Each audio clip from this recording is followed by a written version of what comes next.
Profile share via email report story. The sun was shining brightly on the clear sky on that beautiful day. The Straw Hats had just overcame a huge storm, all thanks to Nami who saw it coming.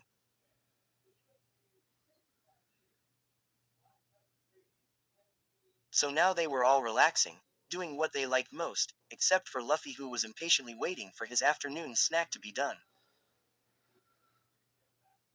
It's already been 3 days since they surfaced in the New World, but they didn't face any foe, nor they saw an island. Not even a damned Navy ship, thing that made Luffy become horribly bored.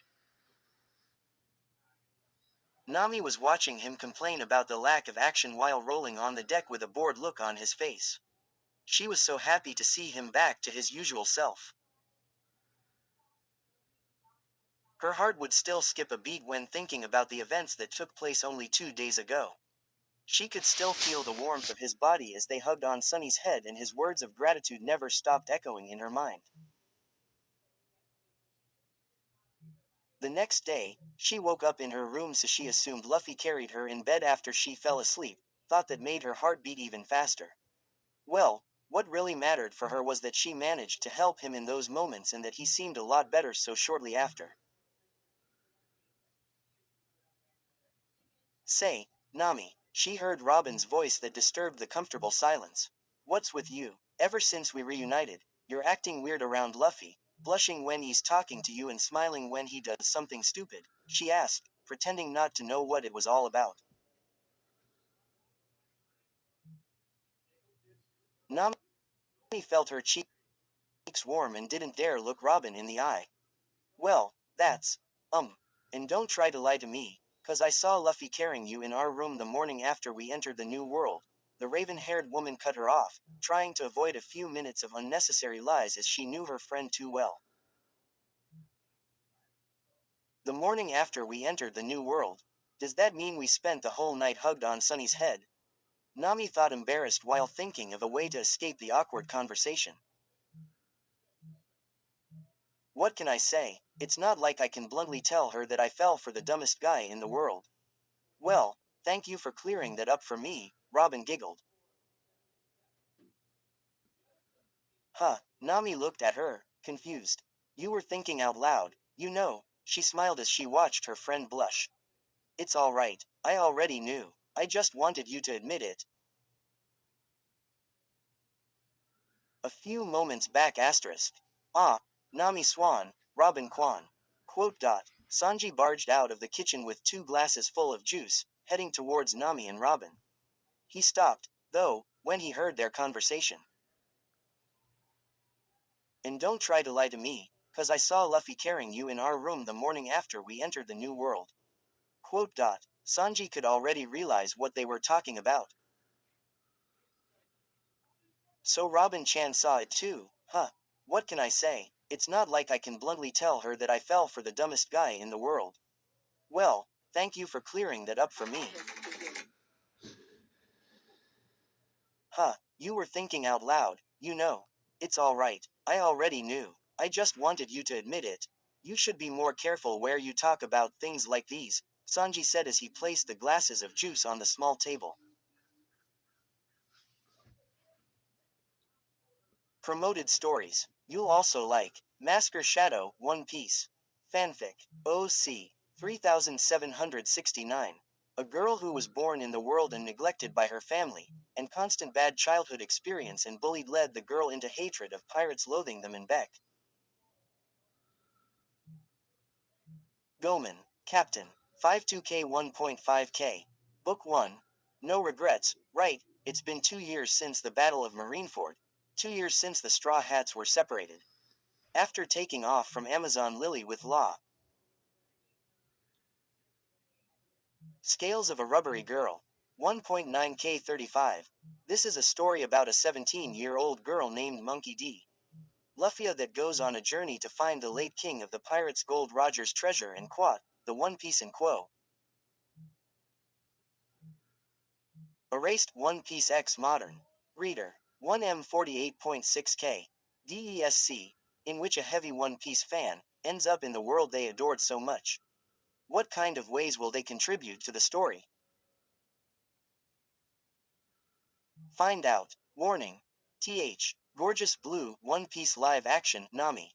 24.8K 1K in quad. Ocean blue eyes looking in mine. I feel like I might sink and drown and die. End quad. A simple girl, daughter of a pirate captain, meets the future and quad, king. Water Pillar, One Piece X Reader. 4.6K 149. As the Strafuts sail across the sea in hopes of reaching Alabasta to stop a civil war, they come across an island. An island not found in any maps. In this island stand, Roronoa Zoro, tilde remembering you tilde, fanfict. 2K87. And quad, I don't even know who you are and you're touching me like this and quad, why you don't remember me? And quad. You looked up at him concerned, the weight of his words see. Were you listening? Nami asked, even though she knew she had no reason of concern as Sanji already knew.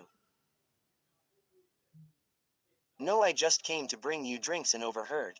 And that's your reaction? Robin asked, thinking that Sanji would usually make an overly dramatic scene at a time like this.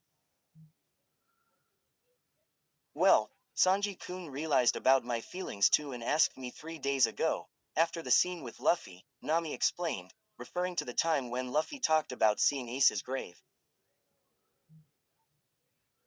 Well, anyway, it's good that you were the only one who heard, Robin said while taking a sip of her drink. Sanji, isn't the food ready yet? Luffy cried while holding his stomach. Gimme a break, god damn it. Il told it'll be ready soon, Sanji replied as he entered back the kitchen to finish the greedy captain's food. Ah tilde I'm so hungry, he complained while laying back on the lawn. Suddenly, he saw a huge shadow blocking the sun. Luffy, watch out, Usopp yelled. He quickly moved away just before the huge fish landed on the deck. Food. Luffy shouted as he started eating the fish. Oi, Luffy, I don't think it's safe to eat that. Chopper tried to warn him, inspecting the strange-looking purple skin of the creature. Usopp, did you catch this one? Luffy asked while stuffing his mouth full. Sanji, Chopper called for him, hoping that he would know whether the fish was edible or not. Can we eat that one? What the hell? Sanji yelled as he opened the kitchen door. Don't let Luffy eat that. Luffy looked at him, puzzled. He was already full of the purple skin. Why, I just made it at the meat. You idiot. That skin is incredibly poisonous. It would even kill a sea king. You should have died instantly, Sanji said, hoping that Luffy's great metabolism would save him. But I feel fine. He didn't even get to finish his sentence that Chopper cut him off. Lie down and let me examine you. Chopper didn't even want to listen to what Luffy had to say as he took out his first aid kit, but before he could do anything else, Luffy collapsed. His face was gray and his breathing was heavy. A doctor. He needs a doctor. Chopper desperately shouted. Oh wait, that's me. He then started examining his captain in order to find the right medicine. It's serious, he said after a few minutes of silence. The rest of the crew was already gathered, waiting for Chopper's verdict. It can be cured, but we're kinda short on medicine after I used almost all of it on Fishman Island. If we don't find the cure, he will die in half an hour. It's the worst timing ever, Frankie said as he pointed at the Navy ship that was approaching. No, it's perfect. They must have a lot of medicine on the ship. We have to steal it.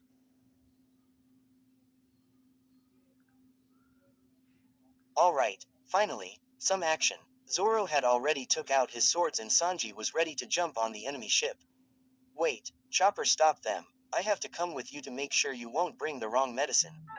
Nami, Robin, take care of Luffy and give him these. It won't cure him, but we can at least buy him a few minutes. Understood. Robin kneed next to Luffy and started giving him the medicine while Nami was holding his hand tight. She couldn't take her eyes off of his pale face. Brooke and Frankie watched the scene, curious about their navigator's weird behavior. Nami, I understand how you feel, but it won't help if you just pray for him to get better. I need a hand here. Yeah, I'm sorry. Nami shook her head as she let go of Luffy's hand to help Robin with the treatment. Carrot, carrot, carrot. Stand back, you two. I'll take care of them, Sanji said as he got ready to fight the Navy crew. Hold it, Arrow Cook. I'm gonna take them on. Huh, what did you just call me? You heard me, Curly Bros. Wanna fight, you green dumbass? Bring it on, Curly. Oi, you two, don't forget why we're here. If we don't hurry, Luffy will die. A loud, cheerful laugh interrupted the fight. You guys are even funnier than I remember. Wait, I see my stupid grandson got into trouble yet again, Garp said with a teasing smile on his face. Oi, Luffy's grandpa. Luffy ate the poisonous skin of a weird fish and he's gonna die soon if we don't give him the medicine he needs, which I don't have. Chopper was hoping that, even as a Marine Vice Admiral, he would still help his grandson at a time like this. That's so much like him, Garp kept laughing. What's so funny in this situation? Chopper screamed. Fine then, I'll let you have the medicine. Huh, is that it? Sanji couldn't truly believe that that crazy old man would let them go that easy. Actually, I've been looking for Luffy, Garp said. I haven't seen him at all after the Paramount War at Marineford and I wanted to see how he's doing. Today, I'm not here as a Navy Vice Admiral, but as Luffy's grandfather. That's even better for us, Chopper said, carrying the needed medicine. Let's go back at the ship as fast as we can. Asterisk. Alright, that should do it, Chopper said while wiping away the sweat from his forehead.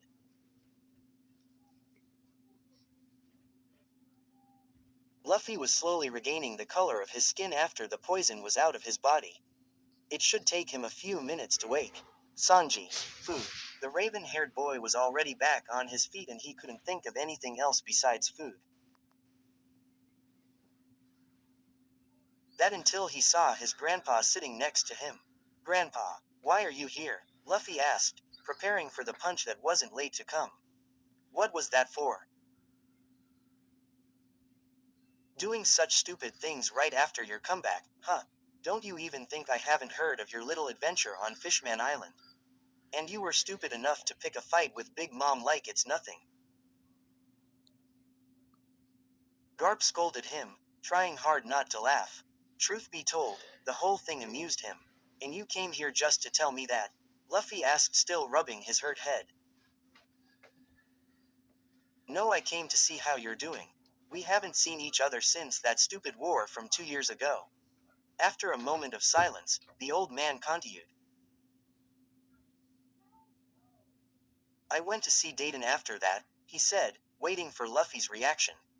I see. How are they all doing? He asked with a nostalgic smile. Shishishi. After I become the Pirate King the first have to go see them. Garp smiled somehow relieved. He was happy that Luffy didn't change after his brother's death. He had the same stupid grin on his face and his confidence wasn't shaken. Never has he thought that being his grandson's enemy would be so hard. He always knew that at any encounter with them, he would have to try and catch them, but actually seeing Ace die right before his eyes and not being able to do a damn thing was the most painful thing that has ever happened to him. He couldn't even imagine the pain that Luffy felt and he was happy to see he had such good people at his side. Suddenly, Garp's Den Den Mushi started ringing. Garp-san, that's a baby Den Den Mushi, isn't it? Brook asked, a little tensioned. That means there are Navy ships in the area. It'll be bad if they find you casually chatting with pirates.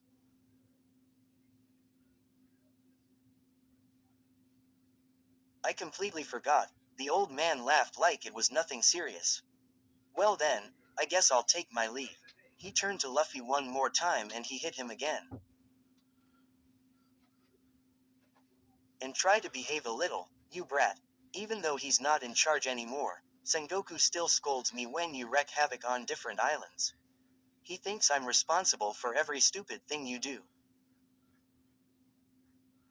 Ouch, that hurt. Asterisk. Not too long after Garp's ship disappeared from sight, a whole fleet of Navy ships cornered the Straw Hats. Damn that old man, Usopp said, assuming that it was his doing.